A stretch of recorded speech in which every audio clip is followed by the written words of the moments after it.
We want to thank you for your cooperation in connection with these forms that have just been passed. It will help us to advance the wider dissemination of our approach to knowledge, which we believe you believe to be valuable. And by your cooperation, you've been helped to make it a greater influence in the community and in the country. So we will appreciate your help. Now this evening we are beginning a series of discussions dealing with the problem of spiritual healing.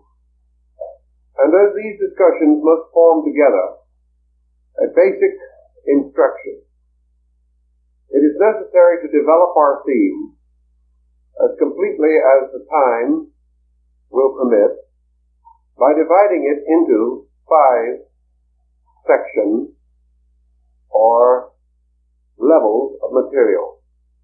You will notice that in the second of these discussions, we are going to deal with the concept of God in connection with healing. Some might feel that it should have been first. But as we are trying to develop a certain chronology, we must realize that man's concept of health originated long before the development of any basic concept of deity. Therefore, we must advance in proper sequence. Our next major problem is a very difficult one, but we must face it immediately. What we know as the origin of culture lies behind what we also know as the curtain of history. History, as the term implies, is a record. And in order for records to exist, some form of the perpetuation of records must exist. And in the prehistory period, which is the longest in the entire record of human experience, there was no way of perpetuating or preserving adequate records. The art of writing had not been invented. And even after its first invention as pictoglyph or hieroglyph, it was inadequate for the expression of any subtle type of information. Thus, the only contact that we have behind the historic beginning of things is tradition. Tradition, myth, legend. And it has been well said that mythology is the history of the prehistoric world. But we have to be a little careful of this also, for the reason that mythologies are rewritten, and legends, fables, parables, accounts which have descended to us are not in their original form, but have already passed through a number of cultural levels. For this reason, we do not always, in fact we seldom, now contact the original form of legend, or early mythological accounts that have not been philosophized in more recent times. Another possible source of information which we must heed is that there is still in the world, as a contemporary part of our way of life, certain aboriginal peoples. These peoples are comparatively untouched by the motions of culture, due either to their isolation or a tremendous social integration within their own structure, are living much as humanity lived thousands of years ago. From these groups, we gain a certain amount of useful information which causes us a variety of emotion, from a mild, sympathetic, slightly humorous reaction to a profound respect for their primitive knowledge. The more we examine into the surviving culture groups that belong to the primitive levels, the more amazed we become at the depth of their understanding on a variety of subjects. And even today, we are beginning to make use of their medical knowledge, something that 25 years ago we regarded ourselves as too advanced to consider.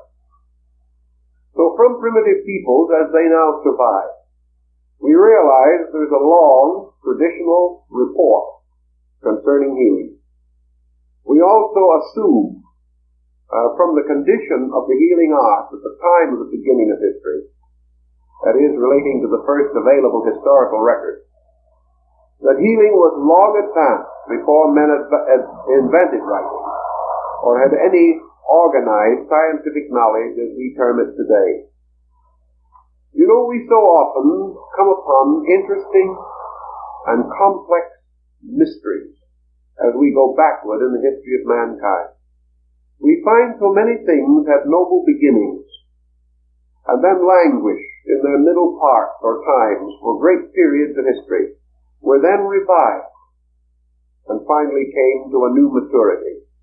Healing seems to be one of these arts, an art which presented itself to us at the earliest period in a very dignified and very mature form, gradually lost most of its significance, particularly through those dark ages which mutilated European history, and is finally being restored on many and various levels.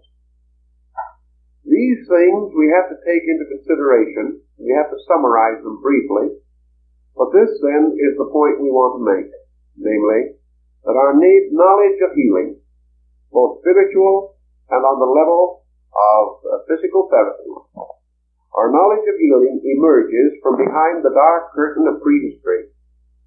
We are not certain what existed there, but we do recognize that certain beliefs, certain practices, certain knowledge did exist, and that this gradually moved into our historic knowledge after the invention of writing through the industry, ingenuity, and care of scholars, historians, scientists, who began to gather, perhaps at an early date, remnants of pre-historic lore, kept this knowledge for us, and has passed it on as a priceless heritage.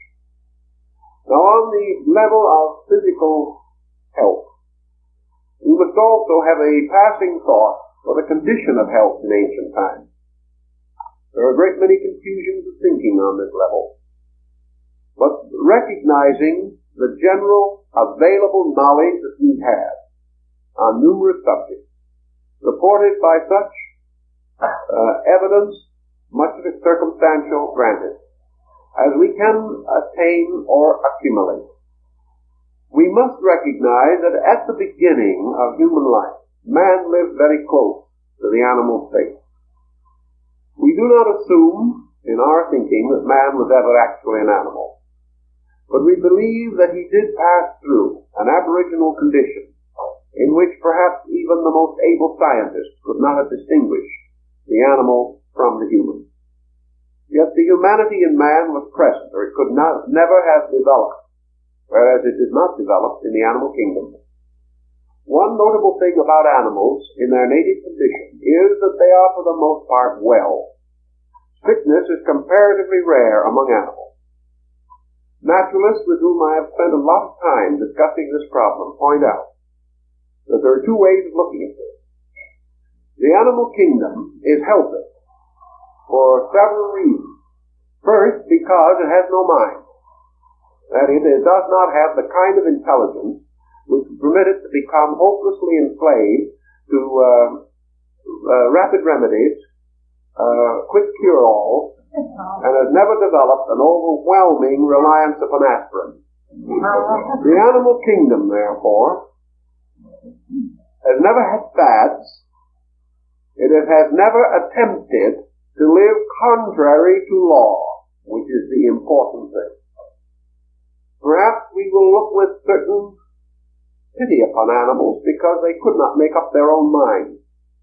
But after all, we made up our minds ourselves with better minds, and we've been sick ever since. So perhaps in some things, this fact that the animal lives very close to instinct was his saving grace. Another point which we should not overlook, however, is that in the animal world, life is very rigorous. There is very little discussion or thought concerning the protection of the weak. That animal which is born unhealthy seldom survives very long. There is no cuddling. There is no solicitude. Life belongs to those that can live it. Those that cannot live it fall prey very early. The next thing that you have to remember in the animal kingdom is that, normally speaking, no animal is seriously ill but one. Because if he is unable to live his natural life, if he is unable to fulfill the needs of his species, he is destroyed by others or unable to provide for himself. Therefore, in the animal world, life is a brief but powerful span of action. And, as one naturalist I knew pointed out, not one animal in 100 in its native condition dies a natural death. This situation means that the animal world survives only while it is healthy. And therefore there is very little sickness. The sick animal disappears almost immediately. Now this is a pretty cruel world, perhaps, but it is very probably the world of our remote ancestor. Human beings of the same period in their gradual development had comparatively few health problems. They lived very close to nature. They were unable to perpetuate the weak. They were unable to preserve the feeble. Their way of life did not permit it. Therefore, they lived their span. And for these people, it was health or death. There was no other compromising circumstance introduced. We do know, however, that primitive man probably enjoyed more of health than we have. We know also that from early records we do note that there are signs of illness. There are signs of recognizable disease to be found in the remains of prehistoric man. But all in all, it is almost certain that his lifespan was not nearly as disease or sickness-ridden as ours is. Several reasons for this. First, as we say, that he lived almost completely in natural existence. He knew nothing of denatured foods. He knew nothing of poor ventilation. He knew nothing of slums and of the complexities of epidemical disease as we know them today. He lived in small tribes. He had very little contact with other peoples. Therefore, there was not the congestion which permitted epidemics to devastate entire regions as occurred in the 13th and 14th centuries of the Christian era, when 29 million persons died of the Black Plague in less than 50 years. Such things could not exist in antiquity. It was not that kind of a world. Food problems were very simple and natural. Man was born and lived and died very much on an instinctive level. And on this level, he was able to maintain himself according to his own concepts of life. Now, gradually through this early development, however, there was some sickness. Man at that time had no concept of what sickness was. We know from the earliest tribal records that he did not understand birth, he did not understand life, and he did not understand death. These were experiences that he had to accept. And because he had no understanding, and therefore complete acceptance, he was comparatively free from most of the psychic stress which concerns us on these problems. His life was a continuous acceptance of inevitables. He never questioned them, he never doubted them. He met them with whatever grace he could. He assumed certain things and never fought his own assumptions. There was very little conflict, very little inconsistency in his thinking. And this is true today of primitive peoples, where you can still contact these ways of life. Primitive life is and was a strange, vital, cruel, inevitable thing. There was very little in it of what we understand as pity and of kindness. There was strength or death. And it was not until man began to develop various civilized instincts that some of these problems were modified. We know also that man began his life here as a nomadic creature. He wandered about. He had no permanent place of abode. He lived in very fragile structures, or else in natural caves. He knew nothing of ventilation, nothing of sanitation. These things were absolutely beyond his comprehension. But by the very way in which he lived, these were seldom a problem to him. His hunting, his travel, kept him constantly on the move and enabled him to escape that which was the cornerstone of the entire edifice of sickness, and that was the accumulation of waste. Whether it be around him or within him, it could produce the same phenomenon. By accumulation of waste, we mean that primitive man did not have a rubbish pile. He did not have a cesspool. He did not have any of these things which through neglect or through lack of knowledge could become cores or centers for the spreading of infection or contagion.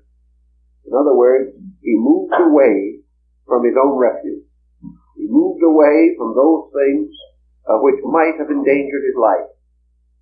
And having departed from the area, nature, the sun, the sky, the earth, the water, purified these things, and man therefore lived in comparative immunity from most of our diseases.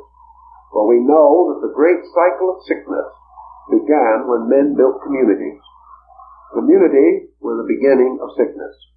But the community life, of course, was motivated not by man's desire for companionship, but by man's desire for protection. In primitive times, tribes wandering about, encountering each other, found mostly enemies, or those who wanted something that the more fortunate tribes seemed to possess. The building of permanent or semi-permanent abodes was really the beginning of what we call the walled city, or the center of protection against enemies outside. Under such conditions, primitive housing, as we find remnants of it today, was distinguished by lack of apertures. There were no more openings in the buildings than absolutely necessary, because every opening was danger. The considerations for sun and air and ventilation were unknown. Man sought only physical protection. Also, with the building of permanent or semi-permanent communities, he no longer left his own refuge behind. Wherever we find primitive civilization or primitive community, we find the refuse pile. Incidentally, archaeologically speaking, it is one of the richest sources of our knowledge, because into this general dumping ground went everything that was no longer usable.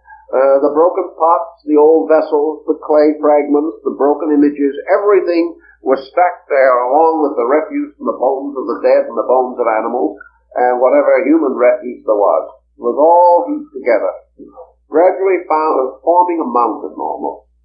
And through the excavation of this, we find many choice artifacts, but we also find many adequate reasons why primitive man began to lose the boon of health. He began to find that his own refuge, without knowledge of sanitation, without knowledge of hygiene, began the decimation of his peoples. Now, in these early periods, when man was moving from a nomadic to an early community existence, we have parallels that can still be traced through the tribes of the American Indians, particularly the Northern Amarins, during the early period of the white man's occupation of the Northern Hemisphere.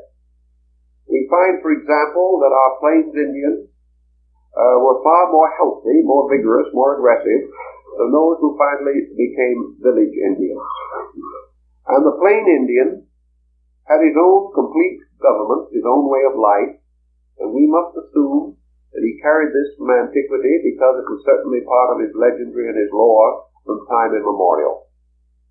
And in this Plains Indian type of existence, the nomadic existence, we find that the tribe was led either by a matriarch or a patriarch. Again, contrary to our general belief on these subjects, primitive civilization was mostly matriarchal. And in most ancient tribes, the oldest surviving woman was the head of the clan. She was the brood mother. She was the one to whom all turned for advice, guidance, leadership, and inspiration. These tribes, in their various migrations, however, gradually recognized the need for specialized leaderships, and by degrees, as in primitive society, and later to arise into all the maturity of our own well-defended positions, there gradually arose a triform government, the threefold government of tribes. This triform government consisted of three persons, or three institutions later, or three groups of persons. upon whom the people depended for leadership, protection, security, and everything necessary for life. The first of these was, of course, what might be termed the tribal chieftain. This tribal chieftain, man or woman, was the final authority. Around this person, the entire defense of the tribe was built, and around this person also moved the entire historical, political, social life of the tribe. Whether the tribe consisted of only a dozen families or 500 or 1,000 families, it made no difference. This basic division was always maintained. The second person of authority in these problems was usually called the chief or leader of defense. He was the one who was particularly responsible for the protection of the tribe against enemies, or against any condition, natural or man-made or animal, which threatened the survival of the tribe. He had to supply the necessary means of fighting fires and floods. He had to take care of everything that hazarded the survival of the people. The third person of this triad was the priest. And the priest was the individual upon whom spiritual life of the people depended. Now, the priest in those days was very different from anything that we understand or recognize in priestly responsibilities today. About the only parallel that existed was that, like many of the clergy of the medieval and early modern world, the priest in these primitive peoples always wore the garments of both male and female. He was therefore set apart, and in time of war, it was not considered proper that he should fight on either side, nor was it proper that the enemy should kill him. It was considered a very grave breach of ethics, because the priest was a certain kind of person. He could talk to spirits. He could also control the elements, and he had strange magical powers which no one wished to oppose. Now, the priest's duties included a number of things. He was usually called upon for the elaborate rituals of birth. For birth in the primitive world was a ritualistic procedure. This ritualism continued as late as Egypt, where ritualism in connection with the birth of the pharaoh was one of the most elaborate in all of the Egyptian rites. The second point of the medicine priest, or the great tribal physician's responsibilities, the second of these was the guidance of the destiny of the people by extrasensory means. It was up to the priest to tell them where the game was, to tell them if the enemy was near, to supply them with evidence of extrasensory perception whenever this was required. It was also necessary for him to send messages by thought or by mind to other people. He had a strange world of semi-civic duties, which included the protection of the people by means of mystical power. He was the one who had to prepare the warriors with their mystical charms and amulets when it was time for them to go into battle. He was the one also who must take care of the wounded or the sick, and his medical problems were quite numerous. In addition to these duties, of course, he had to perform the various ceremonies of the people, such as marriage, the funeral rites, the puberty rites, and throughout many of the tribes, the ceremonies of the seasons, particularly the fecundity rites after agriculture became important. So the priest was a very busy person, but his duties included probably, originally, most of what we call healing. His healing methods are a little difficult for us to understand, but perhaps even in more recent years, we can come very close to primitive man's way of doing things. I have known a number of these Indian priests who had various responsibilities, some of the older men who have now passed on, but who remember the time when their tribes were comparatively outside of white influence entirely. All of these older priests with whom I have discussed the matter were of one uniform statement. Not one of them had been taught. Most of them had gained a considerable reputation for herbs and simple and considerable skill in the setting of broken bones. They also had some basic knowledge of obstetrics, and in general took much the part of the not-too-skillful family physician of 100 years ago. Mostly, however, these old medicine priests had certain secrets, certain knowledge, and with different ones this knowledge differed. But in almost all cases, they had remedies for practically any ailment that might arise within the tribe. Certainly they had no knowledge of the white man's sicknesses or all the complications of them. But it was seldom, if ever, that they could not come along with something fairly intelligent and fairly useful in handling the natural problems of the time. They had instinctively learned how to lance a boil, set a broken leg, take care of a dislocated pelvis, and things of that nature. They did these things instinctively. I think I've told you how one old medicine man set a sacroiliac lesion. It was really a masterpiece of what might be termed natural thoughtfulness. He studied the sick man for some time, examined him as best he could. This old man, of course, didn't know a pelvis from any other part of the body. As far as anatomy was concerned, he wouldn't have gotten to the first grade. But he looked it over, thought for a while, came to the conclusion, as most of these people do, that there's only one way to do anything, and that's it. So having decided what the only way was, he did it. He called for a horse, had the horse tethered outside of his camp, and gave the horse no water for 3 days. Then he took the sick man, tied him on the back of the horse, tied his legs under the horse's belly, and fed the horse water. As the horse's body swelled, the sacroiliac lesion went back. Simple. You asked him how he arrived at such a conclusion. He said, nothing to it. That's the only way you could do it. That is the inevitability of primitive thinking. Whenever a primitive person solves a mystery and you ask him how, he says it's simple. That's the only way you could do it. Strange, straight thinking, which seems to belong to primitive people, and probably is one of the reasons why we exist. Because if they hadn't done some straighter thinking than we are doing, doubtless it's very doubtful if they would have been able to preserve our right to be. But in any event, this was the way they functioned.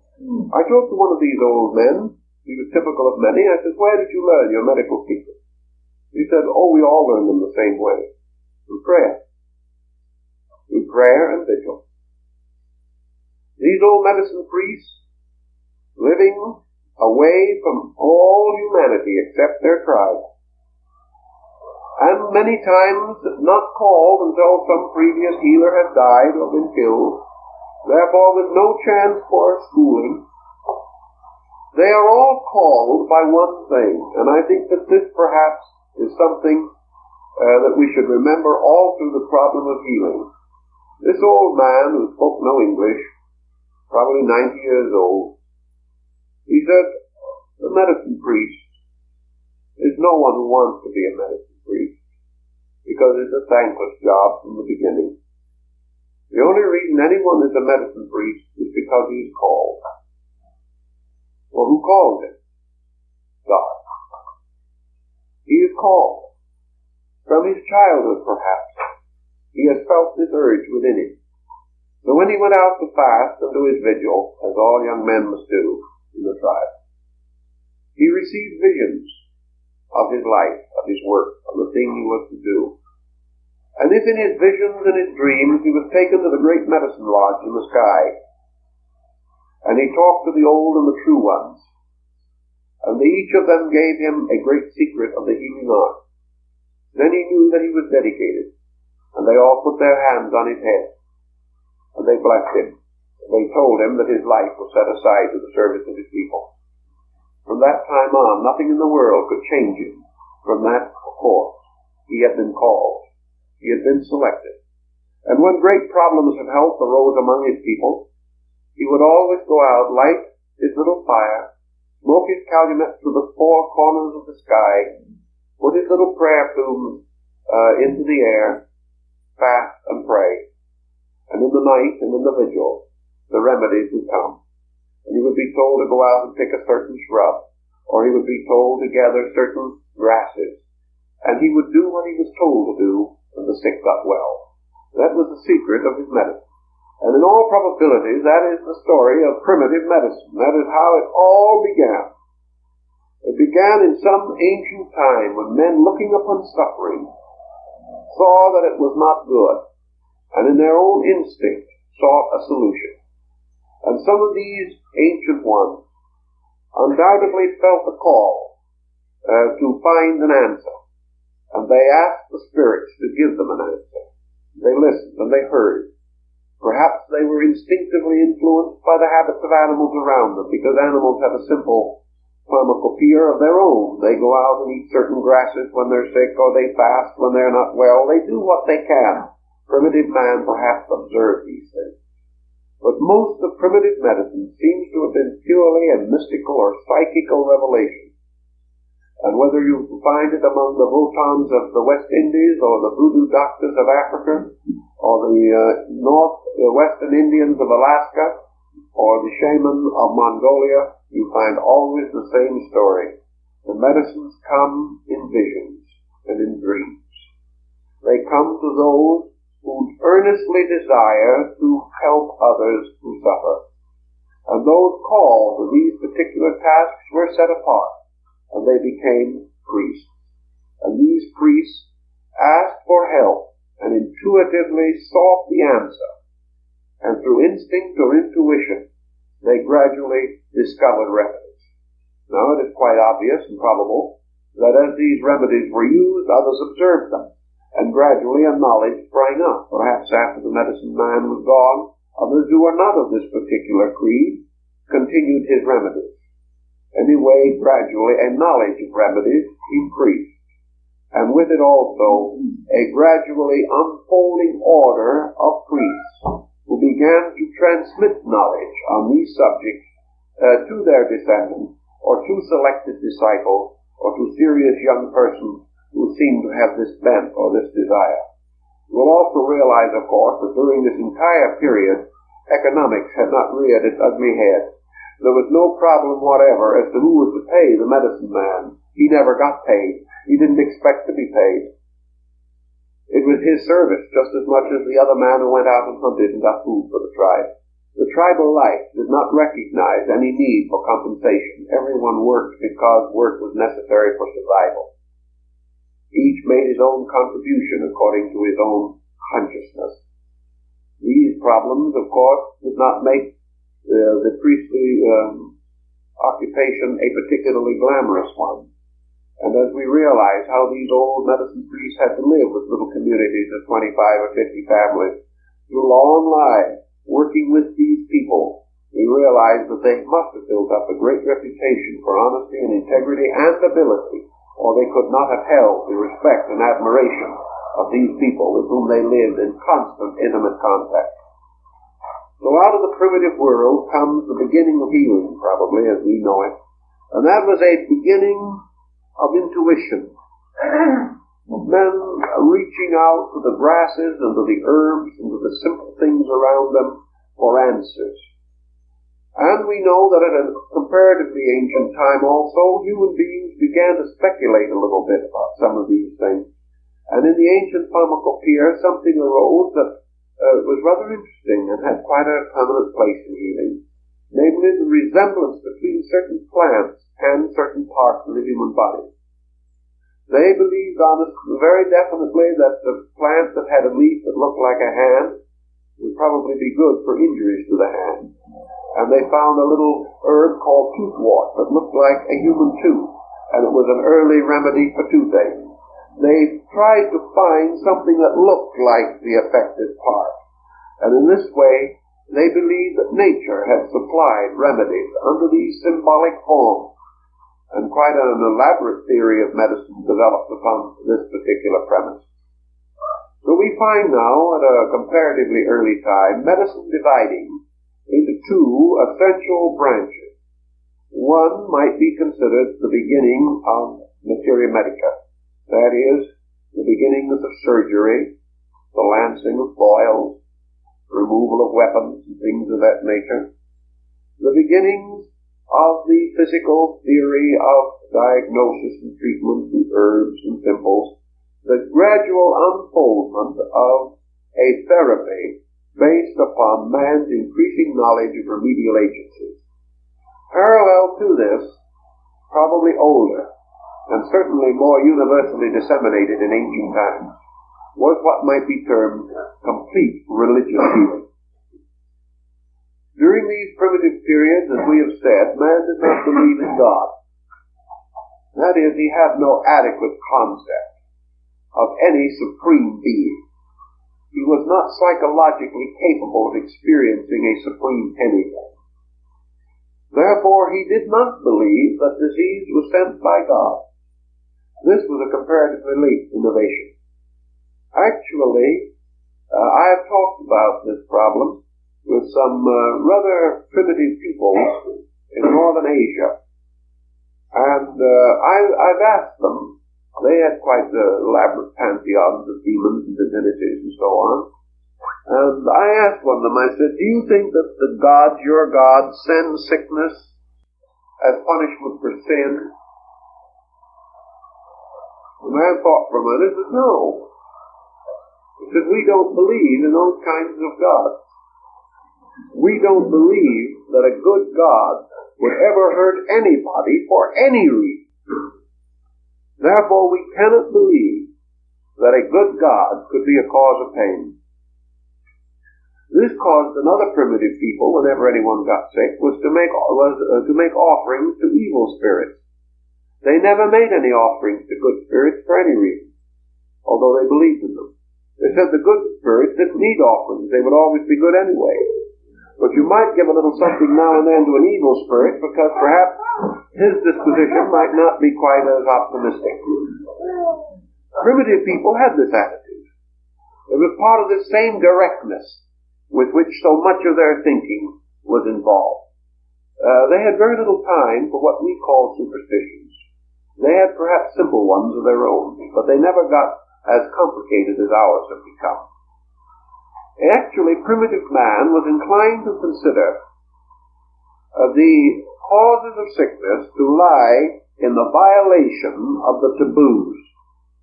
Primitive man was dominated by a series of thou shalts and thou shalt nots.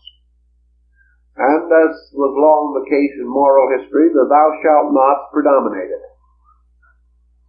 Primitive man believed that any violation of the code of the tribe, the way of the tribe, would be visited by some kind of punishment. Not from gods, not from supreme beings, but from all kinds of invisible creatures and circumstances that existed in space. In other words, if you broke the tribal laws, you offended the ancestors, whose ghosts could give you trouble. If you killed an animal for food, and you did not offer a prayer to the soul of that animal, asking its forgiveness and explaining your need, that animal's ghost might make you sick. But if you explained it, and if you made a certain offering prescribed for the tribe, the animal would understand and forgive. A good example of that, of course, is the prayer of one of the South Alaskan Indian tribes dealing with this problem. After they have killed a whale, they have quite a ceremony, and they thank the spirit of the whale for having permitted them to kill it, because they assumed that if the whale had objected strenuously, they wouldn't have been able to do so, because the whale is much bigger and stronger than they are. But the whale was kindly and understood their great dilemma. Therefore, he sacrificed himself for them. That is the way they feel about it. So they make a ceremony, and they make a little monument to the memory of the whale, and then each one takes his obligation that sometime in a future life, in all probabilities, he will be a whale. And at that time, he will do the same for some human being that needs it. He makes his little pact, asks for forgiveness of the great creature, and then he is satisfied. That all will be well. This was also the attitude of the priests of the Western Plains Indians. They killed only for food. No Indian ever hunted for sport. And when they killed, they always prayed. They asked forgiveness. They told the need of the tribe. And they asked the animal soul not to hold it against them. Under such conditions, they then felt food was healthy and would not make sickness. So these various tribal patterns and taboos had to be followed. Even if you killed your enemy, there were certain rituals you had to go through. If you neglected to leave a little food for your ancestors, they might well hold it against you.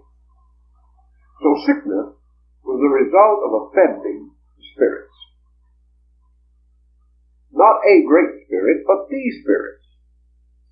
Spirits of your relatives and friends. They've been very touchy while they were alive. You defended them frequently, and perhaps they'd cut you out of the will as a result of it. After they were gone, they could be very spiteful. They could come to you in dreams and make you sick. They could haunt you. They could make your animals sterile. They could prevent you from having man-children.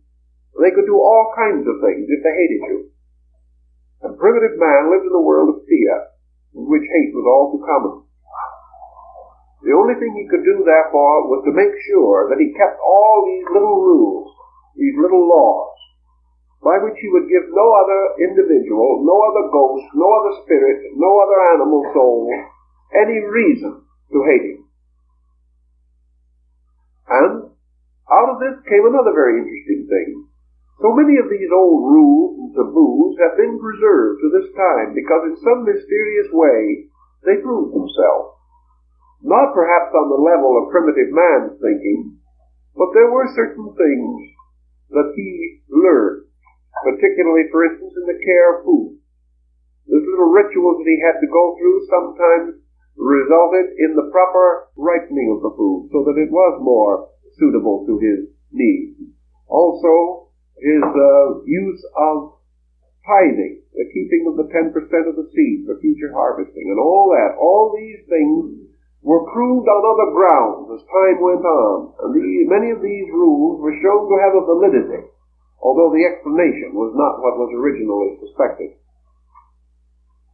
So out of this we come to what might be termed the beginnings of spiritual healing. And the beginnings of spiritual healing, as you begin to see, were essentially psychological. Health depended upon the individual feeling within himself that all was well with him. If he did not believe that his ghostly ancestors were happy, they would torment him. If he believed that he had done wrong, he would be sick. And out of this comes the problem of conscience, which still stands as one of the most important phases of health problems. Primitive man found that he could not break the rules of his conscience, whether these were embodied in the tribal laws and customs of his people or in his own personal codes. And whenever he was sick, he searched in himself to see what he had done that was wrong. And of course, nearly anyone following that procedure can find something, so that he inevitably believed, gradually, that some way wrongdoing was the source of sickness. That it wasn't just physical things, but that it was his hates, his suspicions, his fears, the secret knowledge that he had injured someone or hurt someone. These were the things that the spirits knew, but perhaps no one in this world knew. But he believed that these spirits then would haunt him, and that they would bring sickness to him. So early mystical medicine involved the problems and the rites of atonement, the mending of these ways, so that there would no longer be hate, there would no longer be an injury that was unpaid for or not repented. Thus came sacrifice. The individual gave something, gave of himself, sometimes of his own blood, sometimes the firstborn of his flocks, in order to pacify whatever evil thing had afflicted him. Actually, to make good, to pay a debt which some way he had never met. a debt that was heavy on his conscience, and therefore made him sick.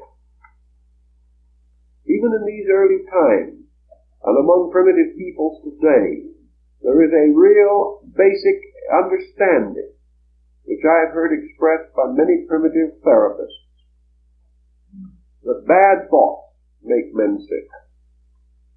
That when the individual does not feel right in himself, then he will not be healthy. And the things which will help him to be healthy are the things which will restore his sense of right. Here we have a very close and immediate tie between therapy and religion. For through religion, man tries to put himself right.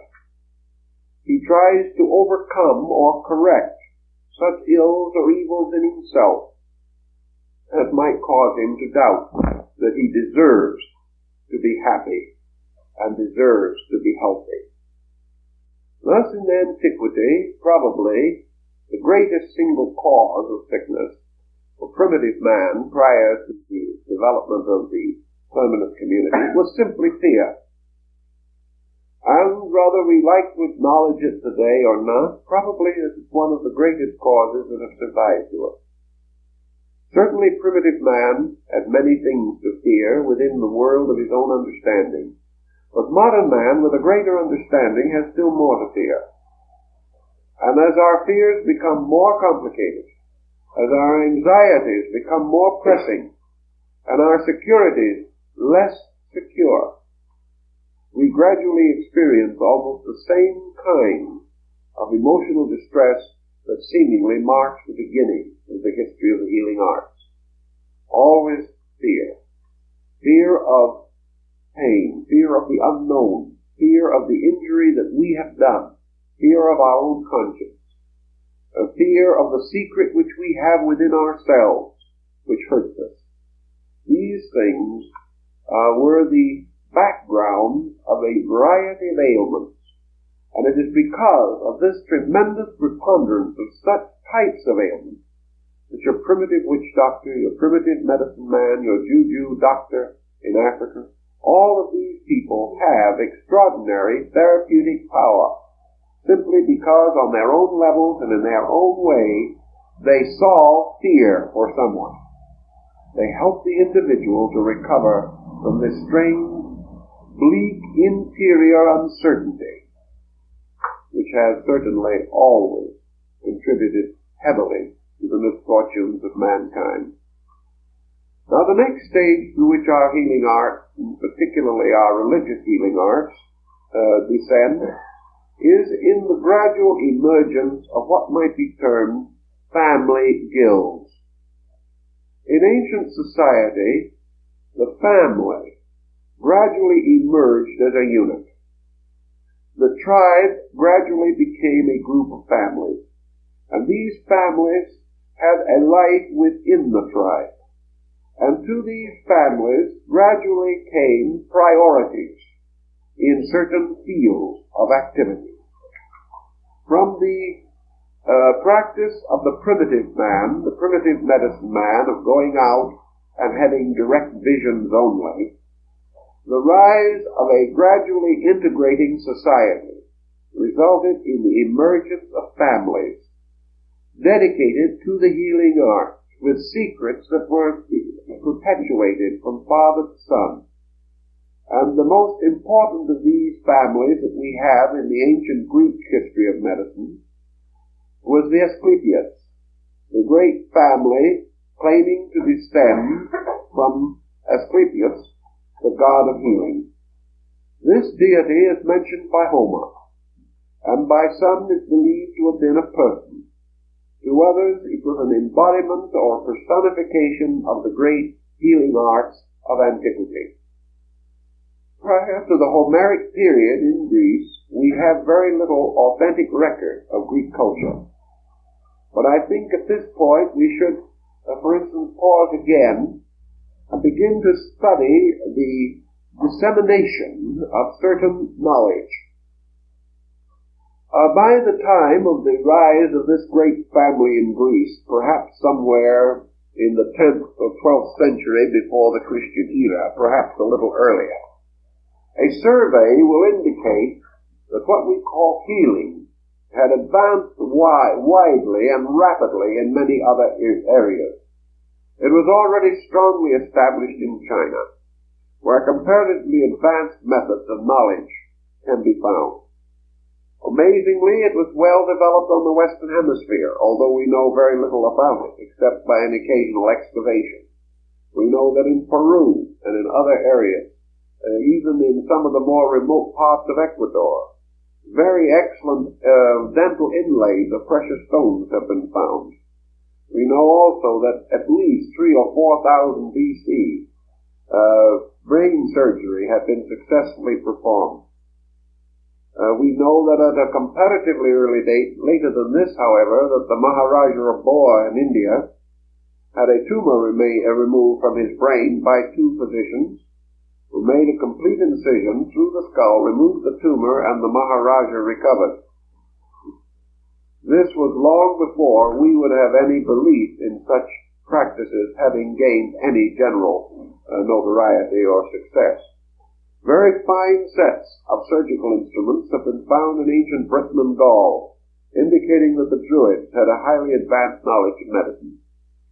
We also know that forceps and things of that nature were well known to the ancients, and that among the Romans, forceps were made of lead on the ground, that no use of a forceps more strong than lead should be permitted, because of the achievement could not be attained by an instrument of that degree of firmness, then that type of instrument should not be used. In other words, no force beyond that of leaden forceps should be applied to any part of the body. The Edwin Smythe Papyrus, discovered some years ago and translated by Professor Preston, University of Chicago, was written approximately 1800 BC, dealing with medical knowledge 1,000 years earlier, according to the scribe, which would make it about 2800 BC. Dr. Preston told me that the knowledge contained in this manuscript relating to the nerve controls of the various functions of the body and the nerve control of the circulation and muscles found in this papyrus was approximately equivalent to that which was known in Western knowledge at the beginning of the 20th century, AD. So that these people apparently had considerable knowledge. The old Egyptian priest who compiled this manuscript divided all ailments into three groups, which he prefaced in each case by a line. First, this I will cure. Then he listed all the ailments that he was able to handle. The second heading was, with this I will strive. Then he listed all the ailments which he thought he could help but would guarantee no results. Then the third one was, with these I can do nothing. And he then listed such ailments as he considered to be incurable. It is quite a lengthy and interesting document that shows that at a comparatively early time, perhaps as early if not earlier than Imhotep, the Egyptian study of medicine had reached a considerable degree of advancement. Also by almost the same time, of course, the Egyptian development of skill in cosmetics had attained a high degree. And rouge, lipstick, things of that kind were in common use, including varieties of hair dyes. The Egyptians, however, used their hair dyes a little differently from the modern lady, because they did not dye the hair, they dyed their wigs. They cut the hair first and then dyed it so that they could wear it in any shade that they desired, which of course had advantages also. It made variety simple and convenient. But these peoples all over the ancient world had developed considerable knowledge. And this knowledge was finally gathered together in this great Grecian medical family. And this family is, of course, especially famous to us because from it came finally its most illustrious member, the physician Hippocrates of Kos, who flourished in about the 5th century BC. This man is called the father of physicians, the greatest of all the medical lights of antiquity. To read him, however, is to realize that he was more or less a focal point for a wide variety of lore, both scientific and mystical. The most of the healing of that time consisted of what we might term autodiagnosis. Prior to the birth of Hippocrates, the medicine in the family, the medical methods of the family were beginning to break through because of marriage outside of the bloodline. And more or less independent groups of physicians, tracing themselves also from Asclepius, had begun to appear. But in total, for instance at Epicurean, where the great sanctuary was held, diagnosis was something which the patient himself attained. And this, again, ties us very closely with the psychological concept of medicine. The sick were brought to a temple where the god of healing had his sanctuary. Here, they were placed on couches in a circle around the image of the deity. Then the priestly physicians and attendants circulated among them and gave to each of them a draught, a peculiar herbal drink, which is sometimes believed to have contained some kind of a narcotic. We do not have any knowledge exactly what it was, but those who took it apparently had a tendency to dream and have visions. The sick person was then required to remain in the temple and to record the dreams through the priests who were the secretaries and attendants. He was allowed to remain for 3 nights. If he did not dream in 3 nights, it was not assumed that the god favored his particular ailment. Usually, however, the patient had many dreams because he was sick, because he was miserable, and perhaps because of the narcotic or the drug that had been given to him. In the dream, almost invariably, according to the records that we have, the deity or one of his physician spirits appeared to the sick person, stood at the foot of his couch, and told him what was wrong and what to do about it. This vision was usually of such extraordinary clarity as to be what we might term psychologically today an archetypal type of dream, because almost invariably the patient remembered it upon awaking. The scribe or priest appointed to him then made a written record of the recommendation of the deity. This was explicitly carried out according to the facilities of the temple, and the cure was regarded as reasonably certain. If a cure was impossible, or if the ailment was beyond the skill of the priest, then the visiting spirit announced this to the patient and warned him of his approaching end. So this was the way in which Greek diagnosis in classical time usually was given. Nearly always a sick person, even in private family and in other parts of this country, was taken to the temple, where various methods were used to induce him to come to a diagnosis of his own ailments. If all else failed, his physician would give him some kind of an herbal or narcotic drink, and then, perhaps even in his own home, the patient would receive a vision from the God of healing as to what remedies were to be used. In the original temple, thousands of records, tens of thousands of records, were kept of all of the treatments and all of the recommendations that were made. These records and their complications and the strange remedies that were required under some conditions are somewhat reminiscent of the work of Edgar Cayce. Every kind of a record was kept. The only difference was that there was no one medium doing it. Each patient did his own. And as a result of that, had of course, I presume, a peculiar sense of the validity of the remedy.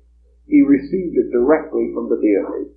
It is obvious that if any psychological remedy could be effective under such conditions, it would be, because nothing could be conceivable that would give a greater amount of faith or belief than the actual appearance of the God of healing in a dream and the personal diagnosis. And some have said that the priests themselves disguised themselves as the god and appeared. I consider this, however, essentially doubtful, although I'm not one of those who condemns the possibility of double business in some of these things that have happened. I doubt it for this reason, that in the temple, according to the records we have, there were usually from 200 to 300 persons in couches around the deity. It would be inconceivable that a priest could move among them without others sensing his presence. And in each case, the person receiving the diagnosis was not aware that anyone else was receiving one, or had received any. A person staying awake, for example, and watching, would be too easily able to identify such a procedure. The vision appeared to always occur internally, without any outside factor being involved. So out of this, we come to a problem of autodiagnosis. A diagnosis which, however, certainly could not be regarded as merely the ordinary thinking of a sick person. Many of the remedies and formulas prescribed have been preserved to us, and we know what they were. They were not the type of thing that the layman could possibly think of. Some of the remedies that were recommended by Edgar Cayce, they were things almost impossible to find, exceedingly difficult to use, and the particular method of use differed with each case. So that in all probabilities, we are faced with one of two or three things. Either that these people had some valid foundation in the belief that this healing cult was served by a spiritual order of priests invisible to man, or else that the individual has within himself a tremendous subconscious possible knowledge utterly transcending anything available to him in his conscious state. Either one of these postulations will be a little difficult for the medical body to consider these days, but either or both can be true. We have no firm knowledge to the contrary, and much evidence to support the idea. The types of ailments also that were handled by these priests were some of them types of things that would be almost beyond our present skill, and almost certainly the only answer to such ailments that we have ever had came from these sources, regardless of whether we accept them or not. For instance, cure of blindness, in which the actual eye had been seriously mutilated. Cure of leprosy. Cure of dropsy. Cure of tuberculosis in the 5th and 6th centuries B.C. Cures of all kinds of wounds, including arrows through the liver and lungs. Things of this kind could scarcely be just wishful thinking. The knowledge of the remedies and so forth, this knowledge was so great that it won the universal admiration of the most learned men of the time. And the greatest of the philosophers and the greatest of the leaders of the intellectual life of Greece acknowledged that this phenomenon was something which is as strange, wonderful, and almost unbelievable as our records and findings concerning such mysteries as the Shrine of Lourdes or the Shrine of Anne of Beaupré in Canada. These mystical healings played a very large part in the scientific life and the mystical and religious life of Greece. Another point that naturally called itself into our attention then is what happened at the time of the rise of the school of Hippocrates.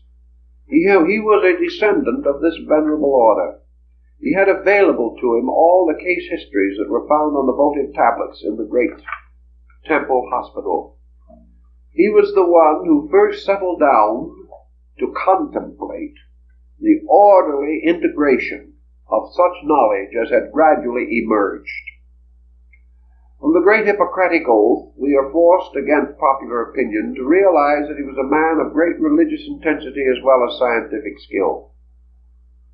There is nothing within the structure of his writing that indicates that he was materialistic in any way.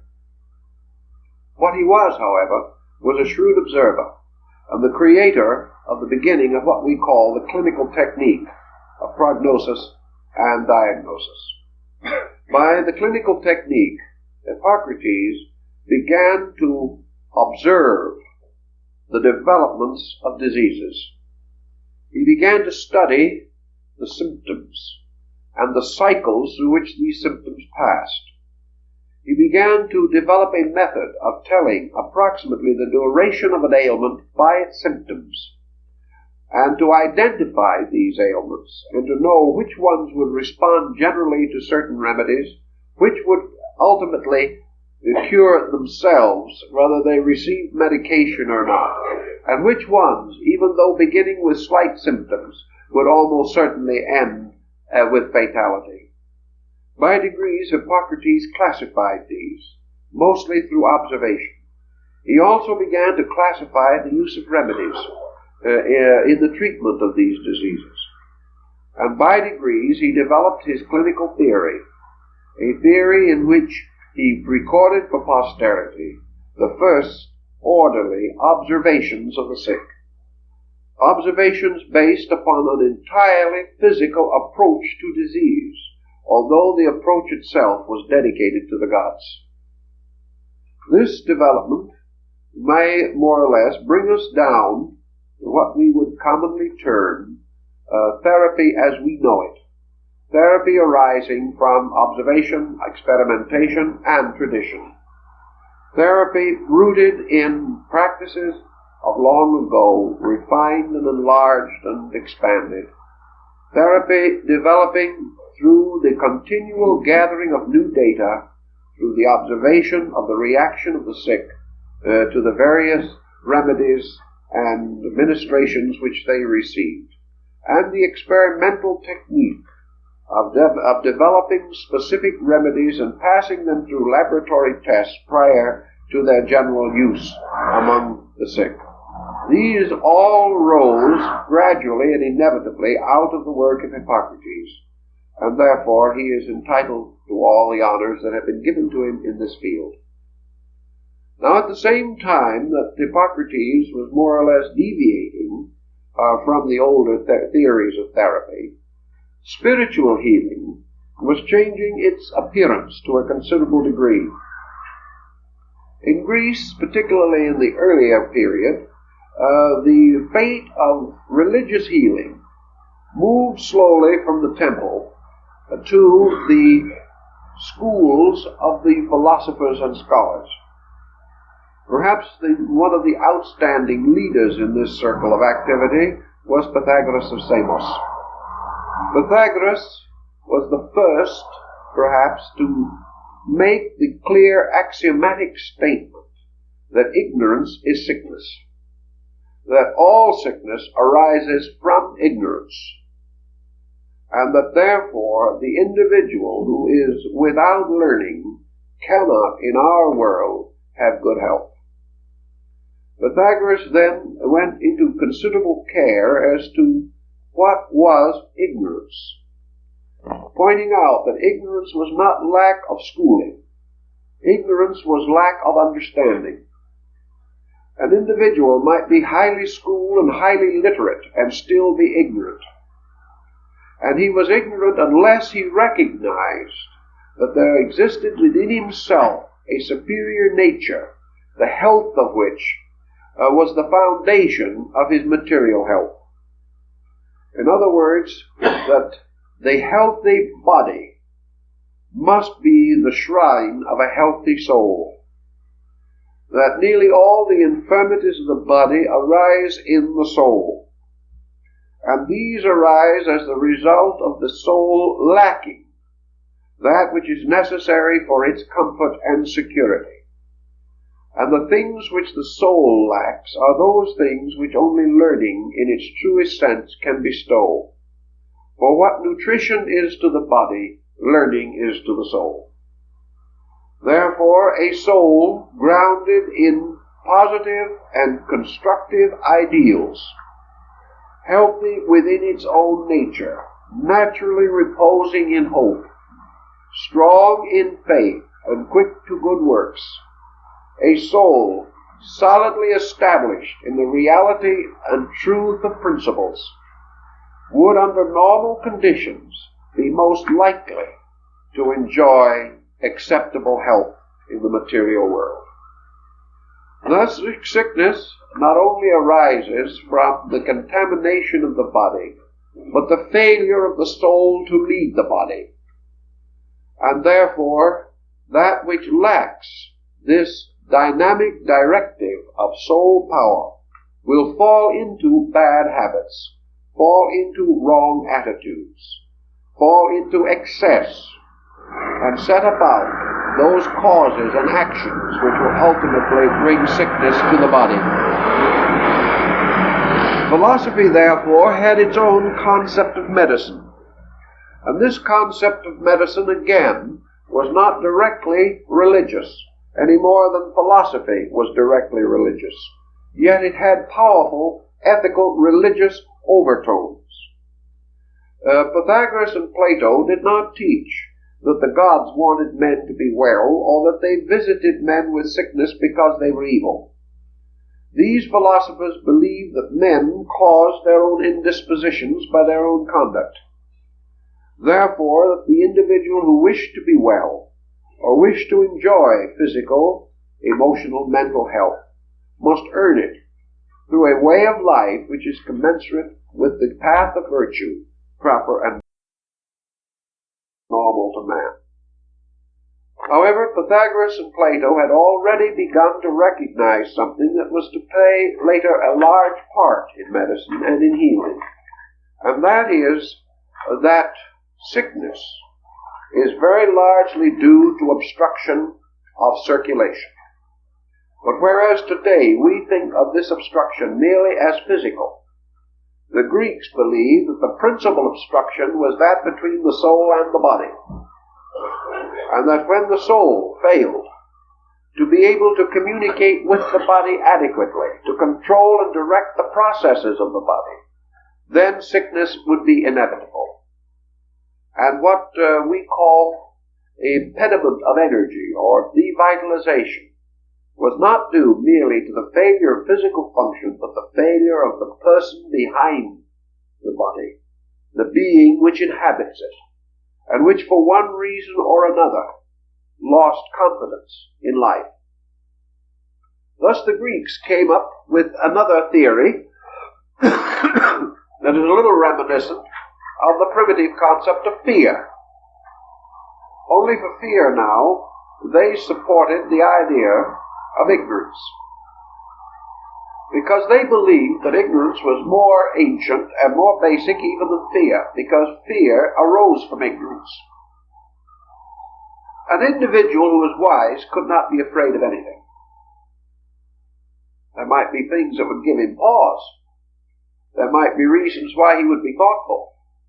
He might require or feel the need for very grave consideration to problems, but he could not be afraid. Because in order to fear, you must believe in something that is unreal or untrue. You must also believe in something that is not good. And in philosophy, as the Greeks pointed out, all things that are not good are essentially imaginary, arising from man's wrong attitudes, and not from a basic evil present in the universe. The Greeks did not believe in a principle of evil, but they believed that men in ignorance might conceive of evil, and might then frighten themselves out of their wits with their own original conception. So the Greek philosophers began to develop the theory of a preventive therapy arising from the life of philosophy. Now, the life of philosophy was advocated by Pythagoras. It was promulgated by Plato, and it was magnificently applied by Epicurus. Now, Epicurus is the philosopher to whom we are indebted for our term Epicurean, which to us means an individual who is very particular about his food, usually a person who has extravagant and elaborate tastes about food. Nothing could be further from the original meaning. Epicurus was a man who was always inviting his friends to banquets, and the banquets of the sages described by the disciples of the master were so extravagant that many a noble Greek or Latin of the time drooled at the very thought of being invited. One was invited on an occasion to one of the most sumptuous of these banquets, and sat down, and there was placed before him a bowl of sour milk and a couple of pieces of stale bread. And he looked and he said, "What's this?" And Epicurus said, "This, my friend, is the banquet." But he said, "I understood that that you serve very sumptuous food. I've gone without eating for 2 days to prepare for you. Stale bread and sour milk. Well, his philosopher said, my friend, stale bread and sour milk is enough, is it not? The man said, well, I guess so. He said, my friend, as enough is as good as a feast. And this was the Epicurean Banquet. They never, during their actual existence as philosophers, were ever known to have gormandized in any way whatsoever. They were very frugal. Because the banquet of the sages was a banquet of scholarship. Food for the soul and the mind, not just for the body. The body was taken care of with something healthy and suitable to its needs, not catering to its tastes. And thus liberated from its various pressures, the soul and the mind were free to engage in more profitable types of nutrition. Thus the philosophic life became to the ancient the simple, moderate course that leads to health. Socrates practiced it, Diogenes practiced it. The skeptics, the cynics, the Epicureans, all of these sects advocated that man lived simply, that his needs were few and his wants were many, that if he catered to his wants he would be sick, if he lived according to his needs he would be well, and in addition to being well he would have the kind of a body which would be suitable to the advancement of the science of the soul. That while the individual's body is loaded with toxin and excess, he will not be in a proper condition to receive instruction from anyone. Thus, the simplicity of life has always marked philosophic schools, with one or two very small exceptions that did not survive very long. Actually, the philosophy of living rose to considerable heights among the Greeks. They enjoyed life, they enjoyed good living. But among their scholars, there was a notable temperance, a notable determination to preserve the body in its normal state without catering to its whims or ignoring its needs, but to provide it with that which is necessary, that it might be a good and faithful servant, but never for a moment give it authority to dominate life and purpose. This was the beginning of their medicine, their therapy. They added to this certain other very important rules. One of these was regularity. That the individual who lives a regular life in moderation has certain advantages, because he maintains his health by means of bodily rhythms, and that nature has certain patterns that differ with various individuals, and that each person should normally examine himself, and finding the rhythm that is suitable to him should follow it. If he does so, he will have less sickness, greater health, and more freedom of mind. They also advocated moderate and physical exertion, but not exercise to excess. They regarded all excess as detrimental to health, and they also gravely regarded excesses of activity out of the season of life as bad. They felt that each individual should learn definitely to adjust to the years or pattern of his own existence, and that for the aged to attempt the exploits of the young is wrong, and that for the young to cultivate the sedate life of the aged is wrong, that each age has its own activities, and that if these are accepted and moderately and reasonably lived, they place the body under no unreasonable or unnatural stress, nor do they result in the neglect of anything necessary for the bodily harmony. So gradually, without remedies, without medications, although for a time it is said Aristotle became an apothecary, but for the most part, without reference to these usages, the Greeks developed a philosophy of health that had a very great part to play in the magnificent physical vitality of this people, and the tremendous bodily harmony which is so obvious in their art and in their various creative expressions in sculpturing, painting, and so on. All of these things formed a byproduct of the gradual division of the religious healing arts from the physical therapies, which were also developing and which were gradually resulting in the rise of what we might term a class, group, or profession of physicians. By the time of Plato, the physician had emerged as a person with a profession. But the physician at that time was also an individual with an over-concept, which was important. All persons of consequence in Greek culture were almost required to be initiates of the state mysteries. In other words, it was almost the prerequisite of gentility.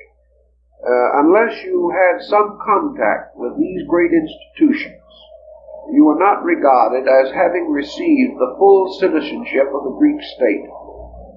Therefore, the physician, as well as the philosopher, the mystic, the poet, the dramatist, all of these were initiated into the state rituals. And these state rites constituted the great over-ethical code which controlled practices and bound practically all professions, arts, and crafts to the service not only of the state, but of an over-concept of truth, of principles, of ethics, of morality. And to violate these sacred obligations was to profane the mysteries, and this in turn was to endanger your life, because if you could be convicted of having profaned the mysteries, your life was the penalty.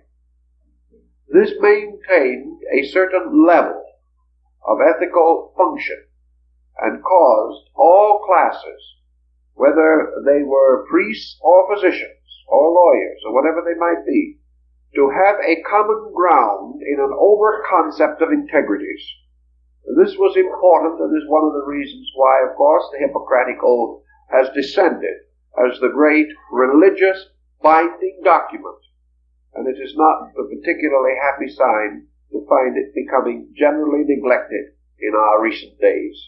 It is a sign of something slipping away on the ethical level, a condition which we observe with all too much regret. So we have now a series of factors rising out of the most primitive beliefs in healing. We have the rise of magic, the rise of the witch doctor, the medicine priest, these individuals who by intuitive methods only and by some magical powers within themselves fought spirits with spirits and demons with demons and gave such simple remedies as they knew. We have here then a powerful source of psychological therapy. We also have the gradual development out of this of the great healing families and the famous methods of diagnosis that was used by the Asclepiads in their remedial work, a work with strong psychological overtones. And finally, the rise of philosophical medicine in the Greek schools. All of these things tell us that the direct line of descent was on the level of psychotherapy, and that this advanced much more rapidly than physical remedial practices and problems. Even in the time of the Greco-Roman culture, a very large part of medicine was still upon the level of psychology, as we realize when we recognize the great temple of Asclepius, which was built on the island of the Tiber near Rome, and which was the center of healing in the Roman Empire for hundreds of years. It was essentially a psychological medicine, and it was developed and perfected as a process of overcoming or neutralizing the agency of fear. And almost everything that we know today in psychotherapy can be traced to these roots or to one of the other roots in which these sources are to be found. By the 6th century before the Christian era, the rise of Buddhism in India gave us another dimension on psychotherapy. Buddha was essentially a philosopher, but like the Greeks, he never divided philosophy from health. Most of his philosophy has to do with the cause and cure of human suffering.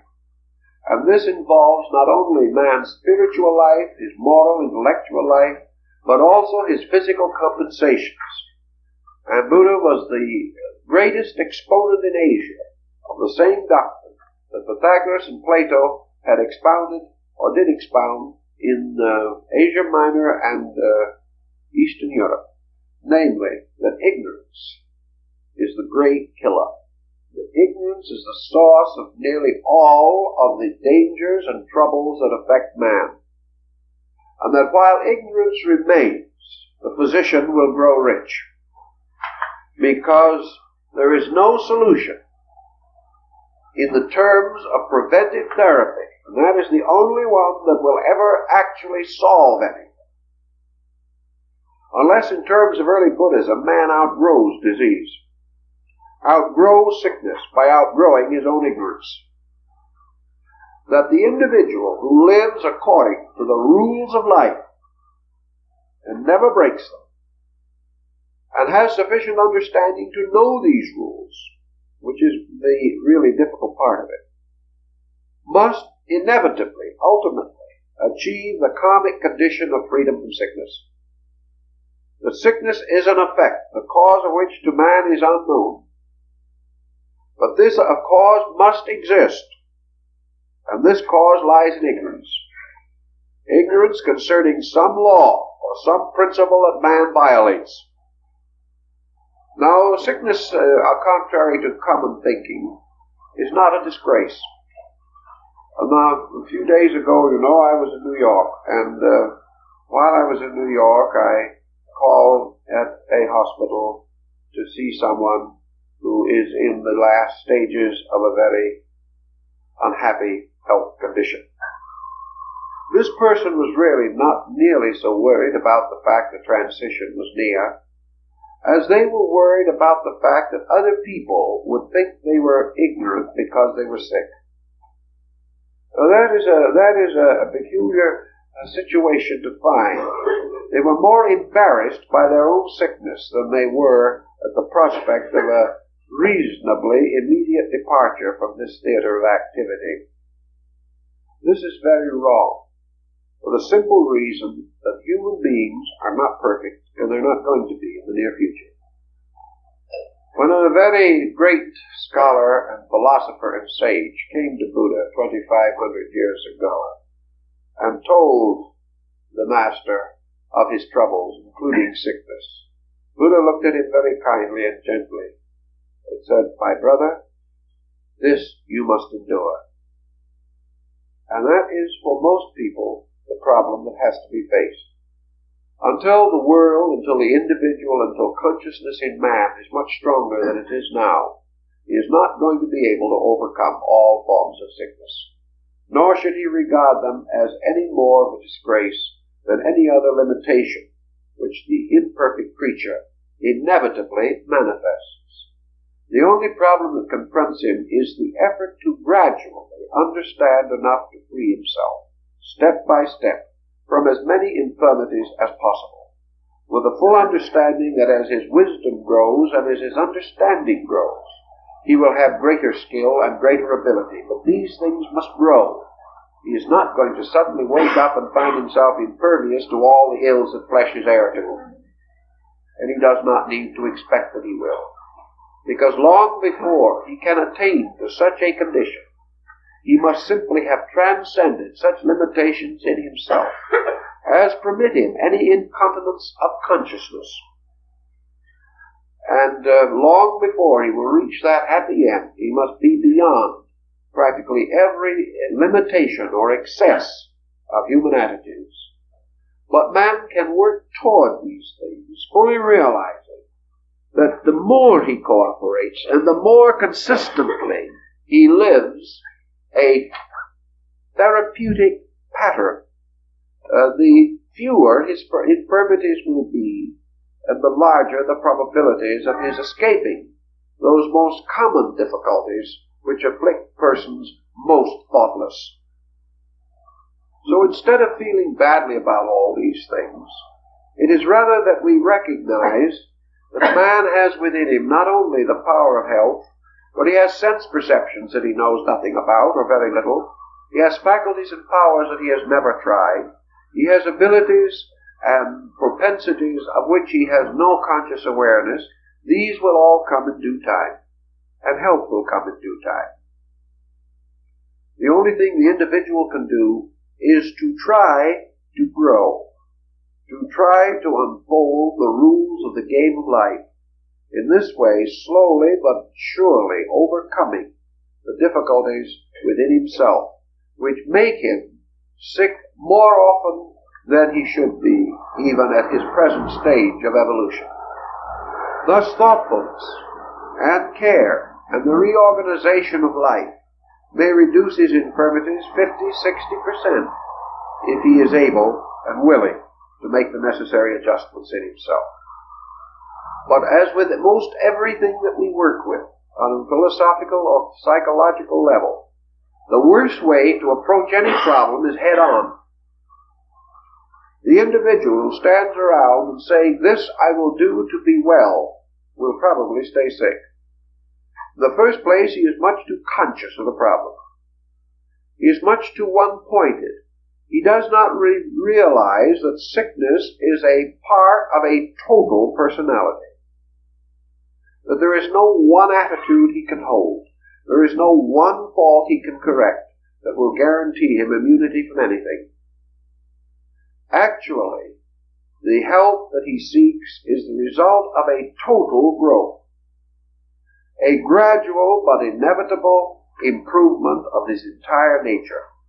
Particularly is this true on the level of his psychological life. For in the majority of instances today, health problems are moving inevitably and irresistibly from a physical to a psychological level. There are certainly ailments that have not yet responded to physical therapies, some of them because they are psychological ailments and should not be approached on a physical level. Some because man's ingenuity has not caught up to them, and some others because man had the remedy once and has forgotten it and is now too wise to look for it again.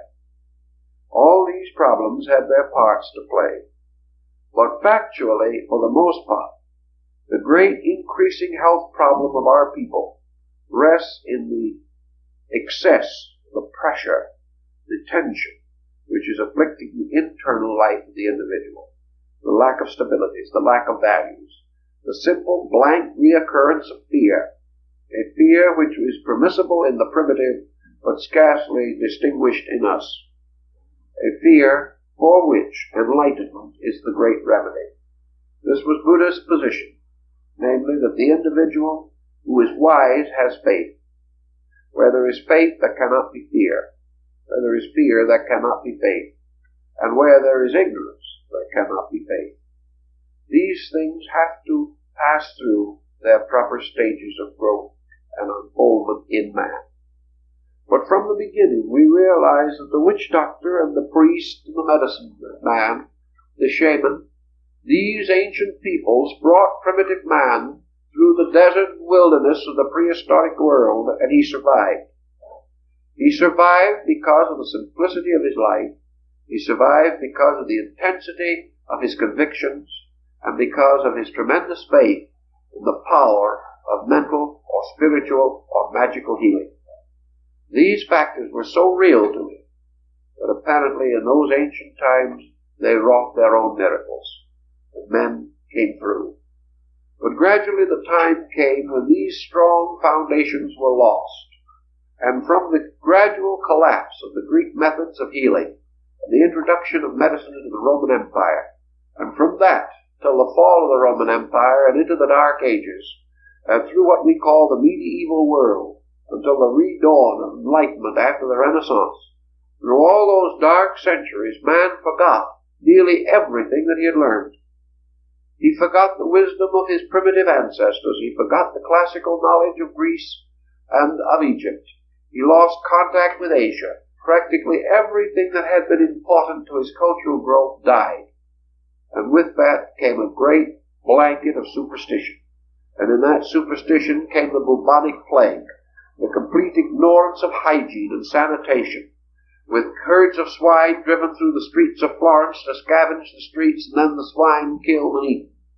These things meant that princes and the highest prelates of the church and state, both together, fell victim to smallpox and to every kind of evil and fever and distemper. Plagues and pestilences ravished the earth. and it was necessary for the Pope to bless the scene in Paris, in France, the river, to receive the sanctified dead, because the graveyards had risen 15 feet because of the numbers of bodies buried in them. These things represented the loss of practically all the wisdom and culture and intelligence that had gradually been developed in the ancient world. Then with the Renaissance came the flow back of all this knowledge, but it came back on a material level. And for centuries, men were without the recognition of the dynamic of overtones.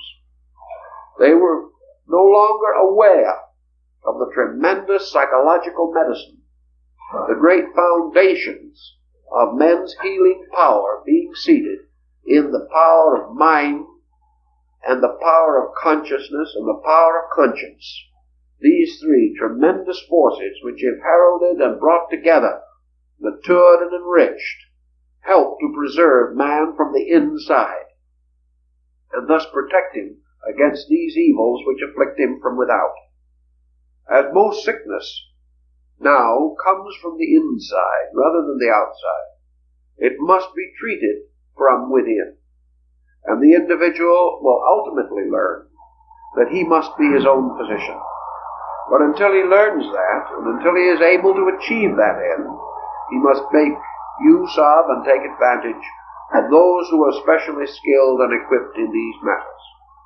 But it is definitely the duty of the physician, and it is the duty of the healer, to inform the sick that a certain part of the work of therapy must be done by them. Increasingly, this information should be given as the strength and integrity of the patient grows. We should not depend upon a great structure of pharmaceutical houses to protect the health of our race. They cannot do it. All the laboratories and research chemists cannot do it. And the proof of it is that today, with greater knowledge than ever before, we are in the presence of the greatest health problems we have ever faced. And these problems remain simply because the individual has become more and more dependent upon professional services and less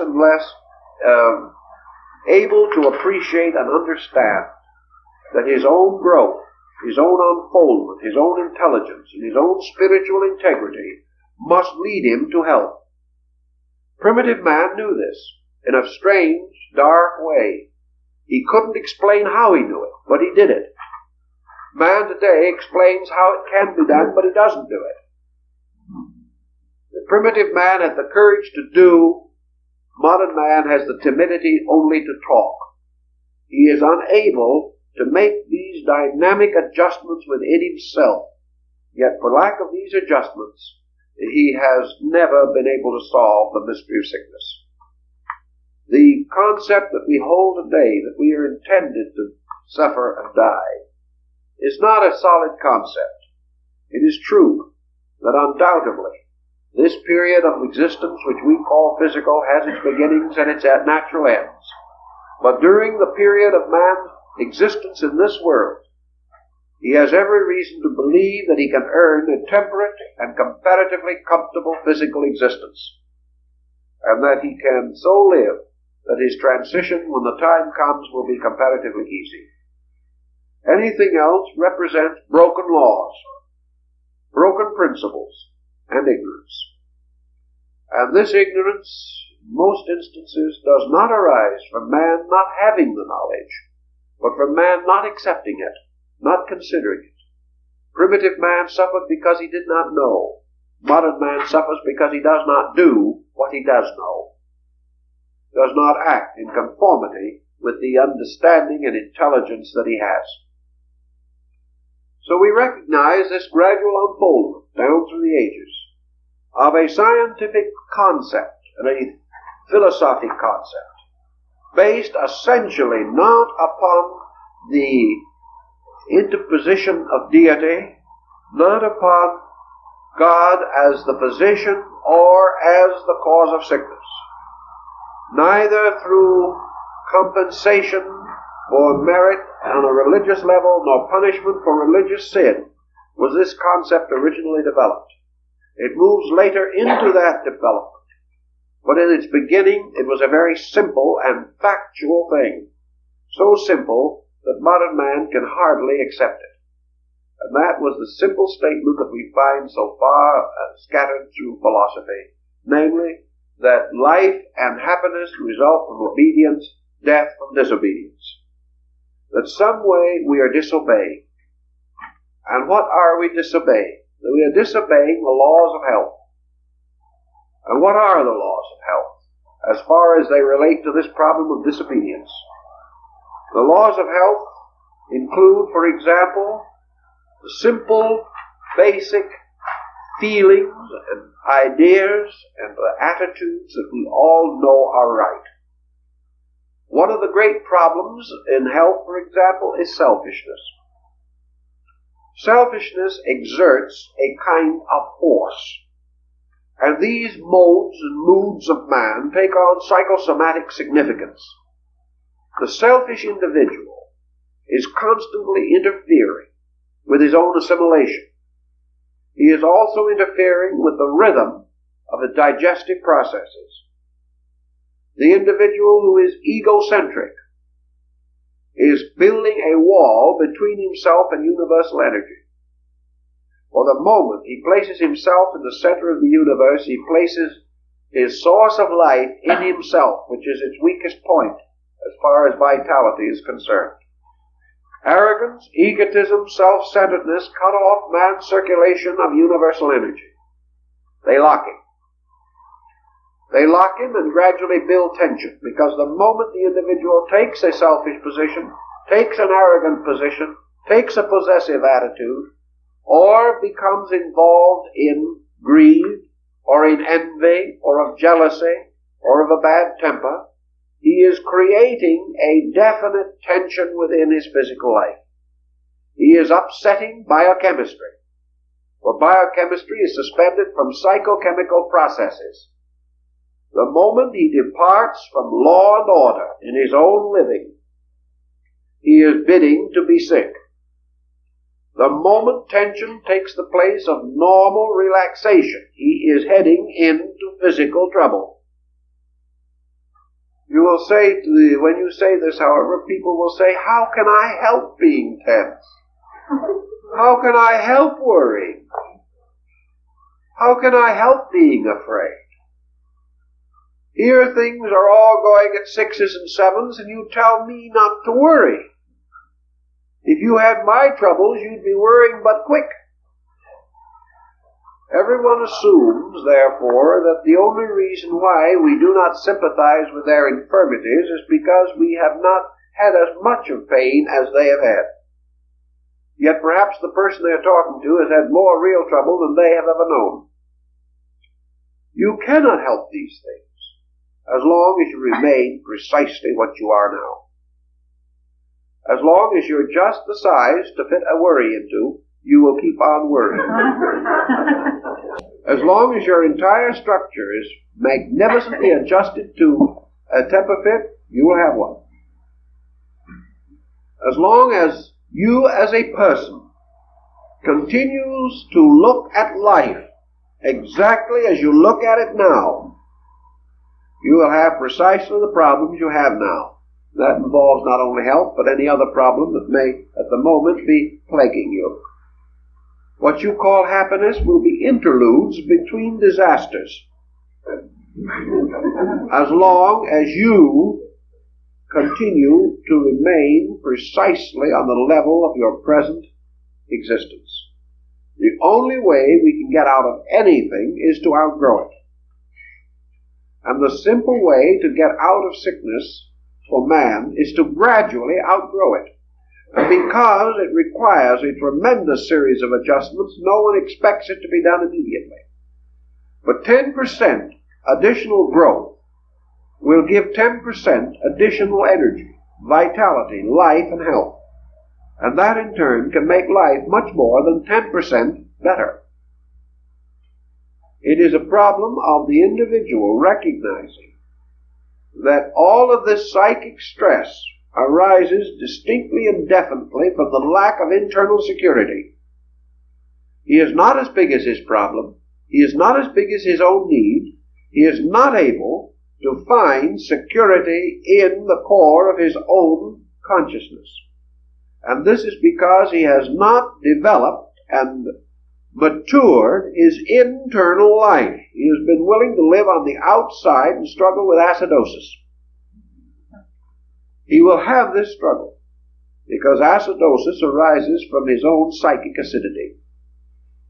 Nature is plaguing him, not because it wishes to hurt him, but because it has discovered that the only thing that will change the individual quickly is pain.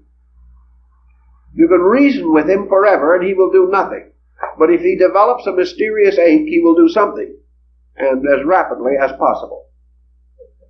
Man has defeated part of this with his painkillers. And the natural tendency is to run to those first. But gradually the human mind is waking up to the fact that they are not solutional, that they in turn lead to other difficulties, and that the only solution to a problem in which the individual is inadequate is that he shall become adequate. This is the basis of all philosophical therapy, and should be taught to every physician and every individual who is concerned in any way with health problems, and that is the public also. The gradual raising of the level of human understanding of values, the gradual development and orientation of motives and incentives by which we are shown the absolute utility of personal growth. This is the answer. Today we will study 5 years, almost any subject that promises us a $10,000 a year income. But we neglect something completely that also promises us the probability of a $5,000 a year doctor's bill. We don't think that's practical. We do not realize that all this income that we have earned with one type of our mind is liable to be lost by our ignorance in matters relating to health and therapy. Therefore, that it is just as important to our physical security and success that we develop not only a skill in some art or science, but also a definite ability to integrate ourselves. That to gradually build an internal life that we can live with is just as important as building a fortune, and is absolutely necessary to keeping the fortune after we get it. Because we know exactly what happened to poor dear old John D. Rockefeller, who after he had more millions than he knew how to count, had to live the second half of his life on milk and crackers, because he had no digestion left. And the rich who can never buy an hour's freedom from sickness will warn us of something, namely the importance of the integration of the person as well as his dedication to the accumulation of the things which he wants in this world. So we can go right back to the Indian medicine priest out on the reservation, who tells you very simply and directly that when a man is sick, there is something wrong in his heart. The Indian doesn't know how to express it, but he said the man is first sick in the inside, in the soul. And that after a time, the sickness in the soul comes through into the body, and then sometimes it is pretty late to do anything with it. The only thing you can do is to hope that you can change this man's soul. So they sing, and they make chants, and they blow prayer plumes, and they make rattles, and they try to lure away the evil spirit that is afflicting this individual. And I talked to one of the Indians, and I said, do you really think that you can get rid of an evil spirit by ringing a rattle in front of this chap's ear or something of that nature? Well, he says, maybe you can, because what is the evil spirit? He said, I have seen evil spirits. He said, well, where did you see an evil spirit? He said, I see an evil spirit anytime, everywhere. All I have to do is look into the eyes of an angry man, and I see an evil spirit.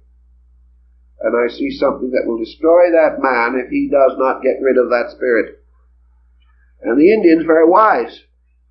He said, I see an evil spirit whenever a man is selfish, whenever he hurts someone, whenever he is unkind, whenever he closes his heart to the need of his brother, there is an evil spirit.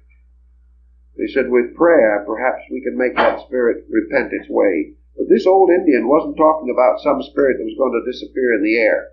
He was speaking of something that was inside of that person, part of himself.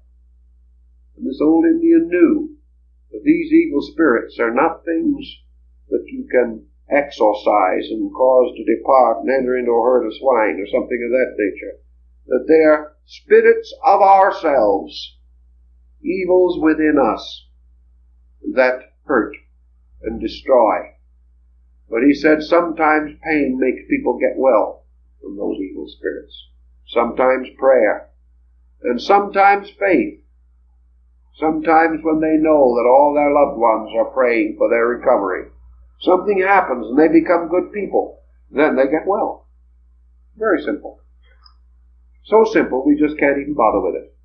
But he knew that these evil spirits were phases of our own natures. And that these evil spirits must be gotten rid of. And that the only way we can get rid of them is to put love and peace where they were. And when we do, we get well. This is what primitive man learned.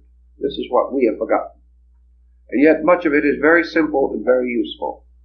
And gradually in the rise of this great philosophy, there also came into existence a new element that was introduced in India and China, drifted into the Near East, and came out in the doctrines of the early Jewish patriarchs, and was finally consummated in the early rise of the Christian church.